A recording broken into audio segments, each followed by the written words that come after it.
Olá, meus queridos, tudo bem com vocês?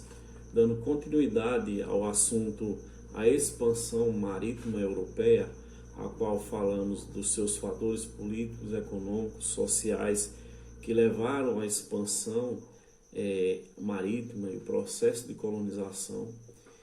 Falamos também sobre o domínio espanhol, inglês, holandês e português nas Américas, suas características políticas, sociais e culturais. E hoje falaremos sobre a escravidão indígena e africana, beleza? Inicialmente vamos falar sobre a escravidão indígena.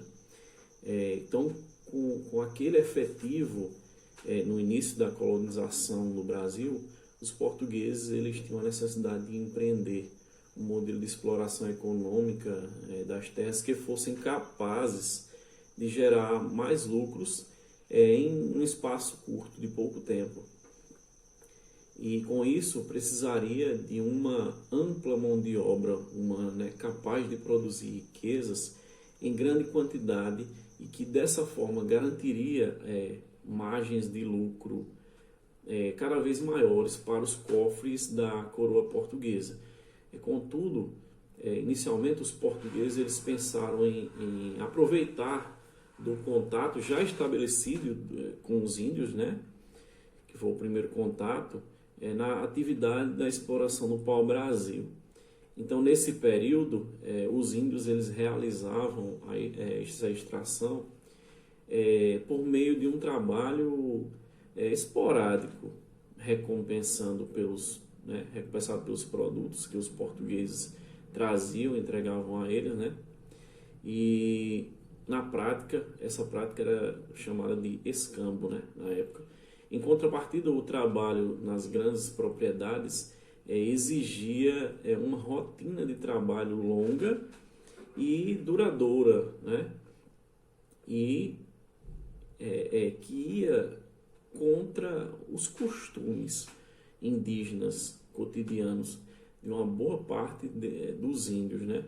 Então, além disso, as mortes causadas pelo trabalho forçado, as mortais epidemias contraídas na época, né, no contato com o homem branco, né, os portugueses, e a ruptura com a economia de subsistência dos índios, né, impedia a viabilidade desse tipo de escravidão.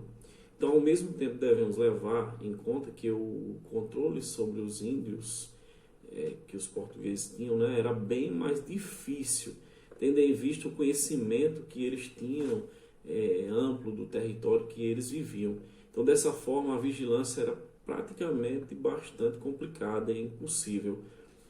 Então, como se não bastasse esses fatores de ordem cultural, biológica e social, a escravidão indígena ela também foi extensamente combatida pela igreja no ambiente colonial, que era representada pelos jesuítas, né? Os clérigos que aportavam em terras brasileiras, eles se envolveram em uma série de disputas que repudiavam o interesse dos colonos em converter os índios em escravos. Então essa postura ela se justifica no interesse que os clérigos católicos tinham em facilitar esse processo de conversão religiosa dos índios.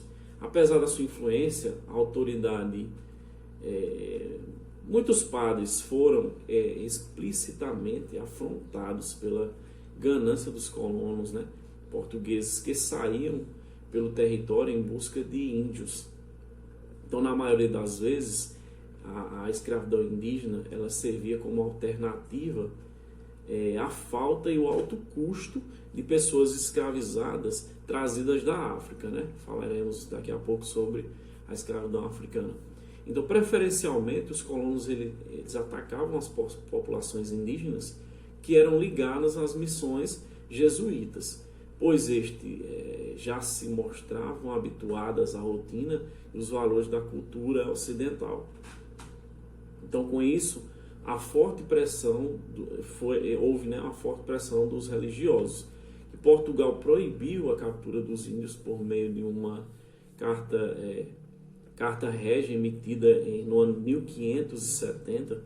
Segundo essa carta, os índios só poderiam ser presos e escravizados em situação de guerra justa. Ou seja, somente os índios que se voltassem contra os colonizadores estariam sujeitos à condição de escravos.